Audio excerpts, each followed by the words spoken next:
In Season 13, Episode 25, a seller entered the shop carrying what he believed was a massive payday. A Led Zeppelin 1 vinyl record signed by all 4 members of the band: Robert Plant, Jimmy Page, John Paul Jones, and John Bonham. The seller was absolutely convinced the album was worth a fortune. He expected a huge offer and showed little doubt about its value. To be fair, the signatures were real, but authenticity is only part of the story. Rick called in Steve Grad, the show's trusted autograph expert, to evaluate the item.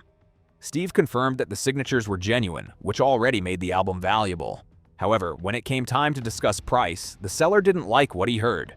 Steve explained that based on market demand, similarly signed Led Zeppelin albums typically sold for around $10,000 to $12,000. It's rare as hen's teeth, okay? These things just really don't exist. The only thing that kind of bugs me a little bit is the one signature on front and the other guys on back. But with that said, I put this value right at about $10,000 to $12,000. That number was far lower than the seller's asking price, which was more than double that amount. Instead of accepting the explanation, the seller pushed back hard.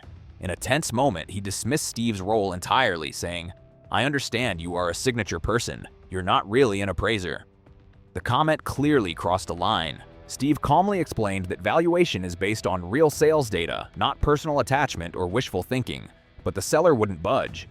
He grew increasingly angry, arguing that the album should be worth far more, simply because of how rare and meaningful it was to him. Rick refused to overpay, and no deal was made. The seller left the shop frustrated, unable to accept that even legendary rock memorabilia has limits in the real market.